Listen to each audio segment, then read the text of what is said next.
আসসালামু আলাইকুম।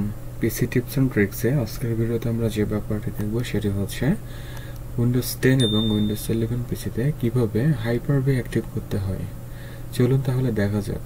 তার জন্য আমাদের সিস্টেমের সার্চে আসি, টাইপ করতে হবে কন্ট্রোল প্যানেল।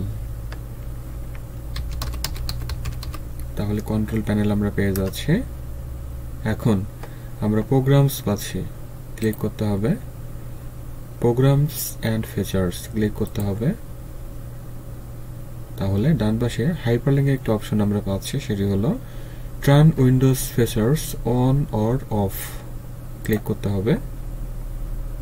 তাহলে এখানে বেশ কিছু অপশন আমরা দেখতে পাচ্ছি এবং এখান থেকে আমরা পাচ্ছি হাইপার-ভি।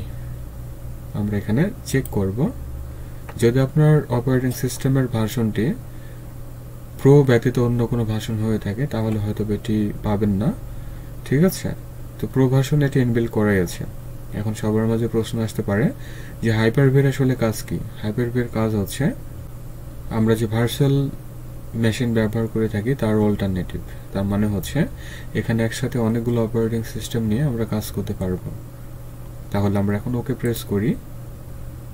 কিছুক্ষণ সময় নেবে।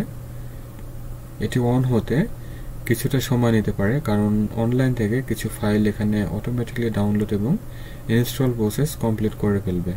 ওকে, তাহলে আমরা দেখতে পাচ্ছি Windows completed the request changes. আমরা ক্লোজ করি।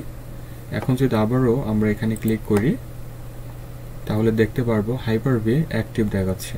যদি প্লাসে ক্লিক করা হয় তাহলে হাইপার-ভি ম্যানেজমেন্ট টুলও আমরা দেখতে পাচ্ছি। আচ্ছা, অনেকের সিস্টেমে এটি প্রো ভার্সন থাকা সত্ত্বেও না আসতে পারে। সেক্ষেত্রে ওই বায়োসে গিয়ে যে ভার্চুয়ালাইজেশন রয়েছে সেটিকে অ্যাক্টিভ করে দিতে হবে, আদারওয়াইজ কিন্তু সাপোর্ট করবে না। ঠিক আছে ব্যাপারটা? তাহলে ভিউয়ার, এতটুকু ছিল আজকের এই ভিডিও। আজকের এই ভিডিওর মাধ্যমে আমরা জানতে পারলাম উইন্ডোজ 10 এবং উইন্ডোজ 11 পিসিতে কিভাবে হাইপার-ভি অ্যাক্টিভ করতে হয়। আই হোপ এটি আমাদের সবারই কাজে লাগবে। আর ভিডিওটি ভালো লাগলে লাইক, কমেন্ট এবং শেয়ার করবেন। চ্যানেলটিকে যারা সাবস্ক্রাইব করতে পারেন নাই, প্লিজ সাবস্ক্রাইব করে সাথে থাকবেন। নতুন ভিডিওগুলো দেখার জন্য বেল বাটনটি অবশ্যই প্রেস করে রাখতে হবে।